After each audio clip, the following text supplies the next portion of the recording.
পাতলা খিচুড়ি রানবো পুঁই শাক দিয়ে বিলিতি দিয়া আর হলো মুগের ডাল দিয়ে। আমার মসুরের ডাল নাই, অল্প একটু মুগের ডাল ছিল তাই দিলাম।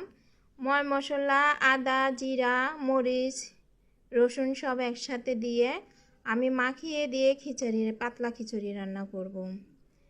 লবণ দিলাম, গোটা জিরা দিলাম, গোটা জিরা দিলে ভালো হয় খাইতে, দাঁতের তলে পড়লে খুব সুন্দর লাগে। ময় মশলা তেল জল দিয়ে হলুদ টলুদ দিয়ে আমি মাখিয়ে নিলাম।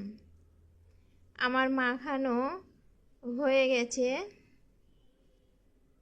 এবার আমি পানি দিয়ে ঢাকনা দিয়ে ঢেকে দিব।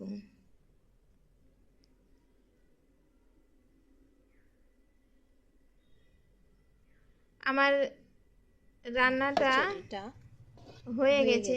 আমার রান্নাটা যদি খিচুড়ি পাতলা খিচুড়ি রান্নাটা যদি ভালো হয়ে থাকে সবাই একটু লাইক কমেন্ট শেয়ার করে পাশে থাকবেন।